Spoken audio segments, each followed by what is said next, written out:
aqui, nessa casa, sendo acolhida com tanto carinho por esses irmãos de jornada de algum tempo e conhecendo mais uma semente que foi plantada e florescerá para a divulgação da nossa abençoada doutrina espírita. Hoje, então, com muita alegria, vamos falar sobre aquele que, quando esteve entre nós, se intitulou O Caminho, a Verdade e a Vida. E para iniciar a nossa reflexão, gostaria de lembrar aquela cena onde muitos pintores retrataram em suas telas, chamada a cena Et Homo, Eis o Homem, onde Pôncio Pilatos estava em frente a Jesus. Pôncio Pilatos representando toda a autoridade humana, com todo o seu conforto, seu poder, a sua corte, vamos dizer assim. E lá Jesus, o espírito mais moralmente evoluído que já esteve aqui entre nós, naquela situação de humilhação, coroado com uma coroa de espinhos, com um pedaço de cana, dizendo-se de cedro, fazendo como se fosse um cedro, e um manto e andrajos, e com todo o sarcasmo sendo intitulado um rei daquela forma. Imaginemos então aquela cena, aquele acontecimento então que foi imortalizado em tantas pinturas, onde Pilatos pergunta a ele: és o rei dos judeus? E Jesus responde também com uma pergunta: dizes isso de ti mesmo? Ou porque os outros te falaram ao meu respeito? Ou seja, essa conclusão que você tirou é sua? É do seu coração? Ou é uma reflexão que não é sua, que você trouxe de fora, de outras pessoas? Esse registro está no Evangelho de Mateus, capítulo 27, esse diálogo, então, de Pilatos com Jesus. E nós sabemos que as perguntas do Cristo, todas as palavras do Cristo, são palavras de vida eterna.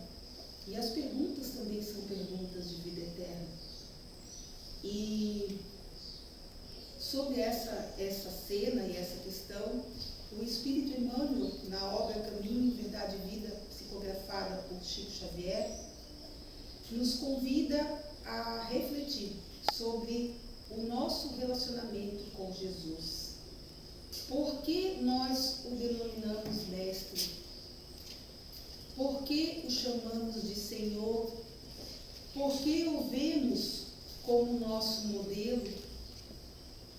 Isso é algo que nasce verdadeiramente do nosso coração? Ou simplesmente repetimos o que ouvimos falar desde sempre, porque está no Livro dos Espíritos, no Evangelho ou em qualquer outra parte? É preciso que nós possamos refletir quando falamos isso, que Jesus é o caminho, verdade e vida, como ele mesmo se denominava, se de fato nós o vemos assim, ou se nós apenas o intitulamos de uma forma fictícia, ou repetimos essas palavras sem pensar.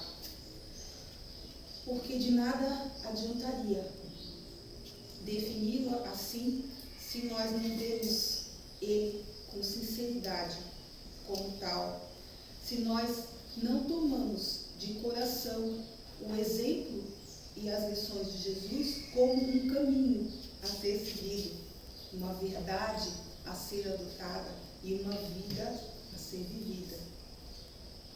Seria simplesmente um rótulo que associamos a ele, mas que não expressaria a verdade, então, da nossa alma e de nossa relação com o Mestre Jesus. Qual o testemunho que nós, aqui, espíritos em evolução, nesse mundo de provas e expiações que nós estamos, passando por tantas tribulações, qual que é o testemunho, então, que nós vincularíamos a essas palavras? E essa é a pergunta, então, que Jesus fez a Pilatos. Quando você me chama de rei, Pilatos, você diz isso porque realmente pensa isso? Ou porque você ouviu falar e não refletiu? E existem muitos exemplos, nós sabemos, de pessoas que se relacionaram com Jesus de forma tão íntima, que dedicaram as suas vidas à sua mensagem. E é muito bonito nós nos inspirarmos nessas pessoas, nesses exemplos, como Madre Teresa, Irmã Dulce, Chico Xavier, vidas que muito claramente tomaram então Cristo como caminho. Mas o que nos adianta, o que nos adiantaria apenas contemplar o Cristo como modelo da vida de outras pessoas e não para a nossa, da nossa vida? Não vê-lo como um mestre vivo em nossas decisões, em nossas escolhas do dia a dia, porque é aí que ele quer estar junto conosco a todos os momentos, em cada palavra, em cada atitude, em cada pensamento. Jesus não é um símbolo lendário, ele é um modelo a ser vivido. E acredito que uma das principais contribuições do Espiritismo, resgatando o cristianismo, tornando-o de fato rede vivo, é trazer o Cristo para o nosso dia a dia, para que não seja uma estátua, uma imagem adorada, exaltada em cantos, mas sim seja um traço que cresce em nossa personalidade. O Cristo, que está em tantas imagens, medalhas, bandeiras, pinturas, precisa estar em nossas vidas, com suas lições de amor. E aí sim ele seguirá sendo um símbolo, mas um símbolo vivo, dentro de cada um de nós. A grandeza, portanto, desses espíritos que tomaram Jesus efetivamente como guia e modelo é nos relembrar que o Cristo deve permear a nossa vida como um todo, que devemos desfazer as barreiras que temos criado na relação com Ele. Portas adentro do templo, da igreja ou da casa espírita, Cristo é a grande figura, a grande referência. Todos o cultuam, todos nós até nos tornamos mais dóceis, queremos ser parecidos com Cristo, mas portas afora, o Cristo está sempre em segundo plano, como a última das nossas preocupações. Porque quando nós saímos da casa espírita ou da igreja, nós já estamos lá na esquina, maldizendo, reclamando, praguejando, muitas vezes julgando, e agimos de forma totalmente contrária àquilo que ele vivenciou e nos deixou. Na obra de Emmanuel, também citada ainda há pouco, Caminho, Verdade e Vida, para o Cristo não existem linhas divisórias entre o altar da adoração e a oficina do dia a dia, do trabalho, Essas linhas foram construídas por nós. O Cristo dentro do templo é buscado, exaltado, e no âmbito do lar não pode ser esquecido. Um cristianismo sem Cristo nós vivemos no dia a dia. Um cristianismo de superfície, uma casquinha só do Cristo, sem que ele seja a alma real da nossa vivência em todos os lugares, em qualquer parte. E é isso, essencialmente, que o próprio Cristo quer nos dizer quando ele mesmo se define o caminho, a verdade e a vida, afirmando também que ninguém chegará ao Pai se não for através dele, através das suas lições vividas por ele há mais de 2000 anos. E com isso ele nos convida a refletir sobre essa nossa relação com Jesus, para que, ao afirmarmos sim que ele é nosso mestre, o façamos não como quem simplesmente repete palavras, mas como quem sente dessa maneira, sinceramente, no seu coração. Nesse mesmo diálogo entre Jesus e Pilatos, também registrado no Evangelho de João, capítulo 18, Pilatos, ele pergunta a si próprio: que farei então de Jesus, o chamado Cristo? Porque Pilatos teve um grande dilema. Diante daquele homem que estava sendo proclamado alguns dias antes pela multidão, e naquele momento a multidão queria condená-lo. Inclusive a própria esposa de Pilatos havia sonhado na noite anterior e alertado ao seu marido em relação à importância daquela sua decisão. Ela, com mais sensibilidade, com certeza um pouco mais de evolução, percebeu o grande erro que Pilatos faria. Mas ele hesitava porque entre aquela verdade que estava ali diante dos seus olhos e os interesses que o prendiam, o medo de perder os seus favores, o seu poder, as suas facilidades, ele decidiu, como todos nós sabemos, lavar as mãos e entregar Jesus para ser julgado pela multidão. Esse Cristo, conhecido há mais de 2000 anos, o que nós temos feito dele? Essa é uma das principais indagações que precisamos nos fazer todos os dias, porque muitas vezes, como Pilatos, nós ficamos presos num dilema entre a verdade do Cristo e os nossos interesses materiais. E muitas vezes nós lavamos as mãos e deixamos de lado as coisas de Cristo e seguimos diante das coisas materiais, seguindo o materialismo. Cristo, ajustando-se, devemos nos ajustar a esse programa de Cristo, a esse novo programa de amor que Ele nos traz. Lembrando que o amor é a caridade, o amor em ação é a caridade, que por sua vez é definida na questão 886 do Livro dos Espíritos como benevolência, indulgência e perdão. É isso a que Cristo nos conclama, a sermos mais benevolentes, mais indulgentes e a praticarmos o perdão. Com isso, praticarmos a caridade e o grande amor que Ele nos trouxe. Em uma mensagem também psicografada por Chico Xavier, no livro Vinha de Luz, no capítulo 100, Emmanuel reflete sobre esse versículo numa mensagem com o título Que fazemos do Mestre?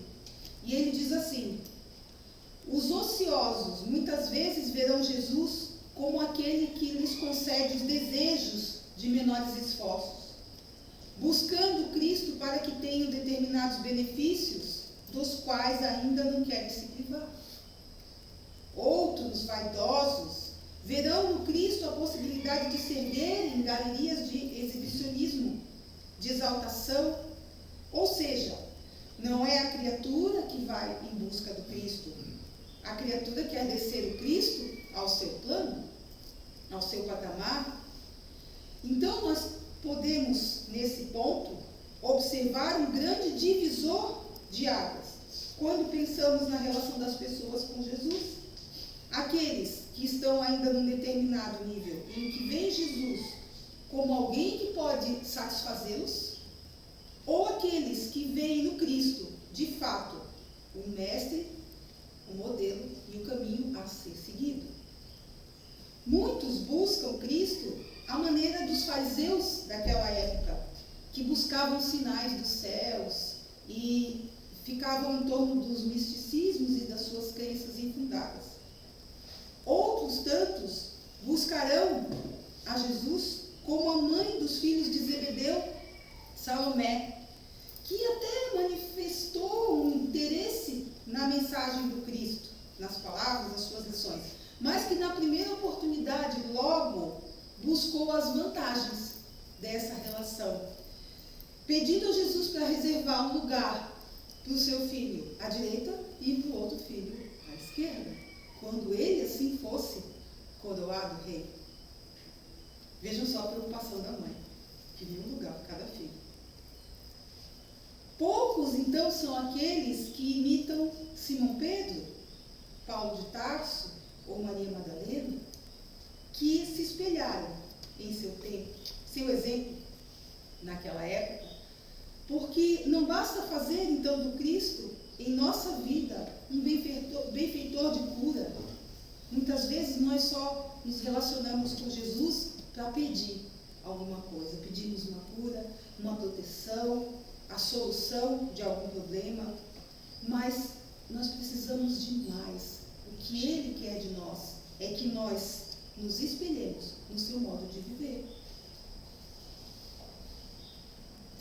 Arthur Valladares, um expositor espírita, nos diz que quando pensamos mais detalhadamente neste relacionamento das pessoas com Jesus, nós podemos diferenciar vários padrões de comportamento principais.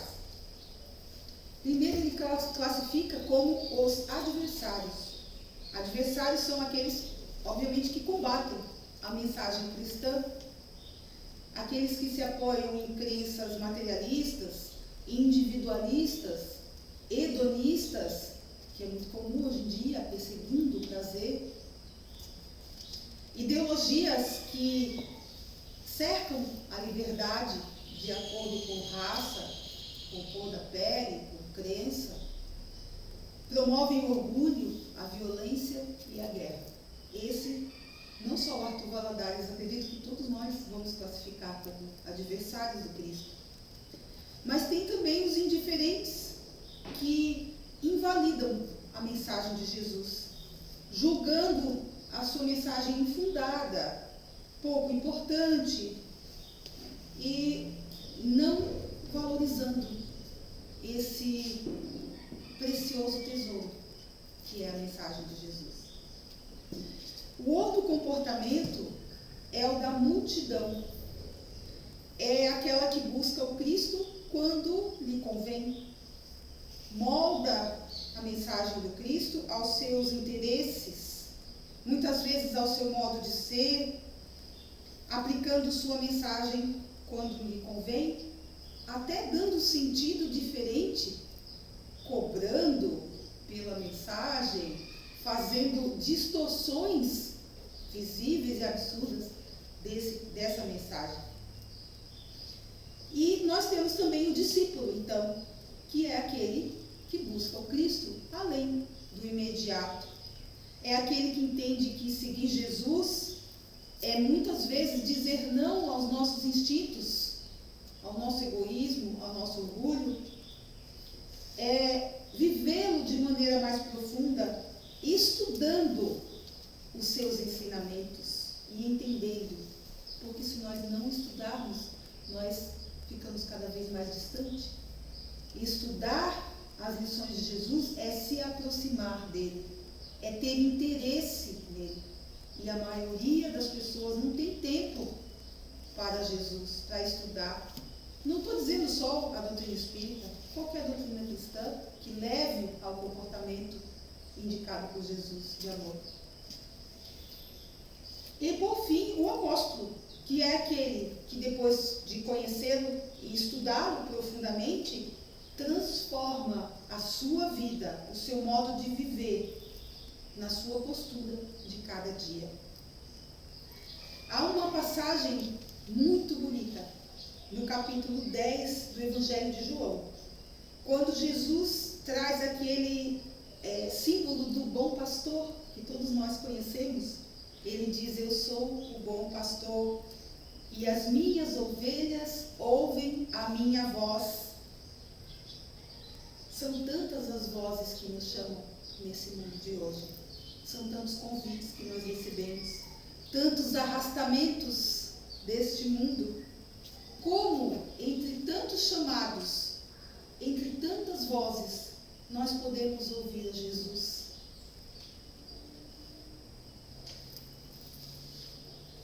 Em um rebanho de ovelhas, se nós chegarmos perto de um rebanho de ovelhas, não sei se você já viu um rebanho de ovelhas. A primeira vez que eu vi uma ovelha de perto foi na festa da ovelha, uns anos atrás, lá em Campo Alegre. Eu nunca tinha visto uma ovelha de perto.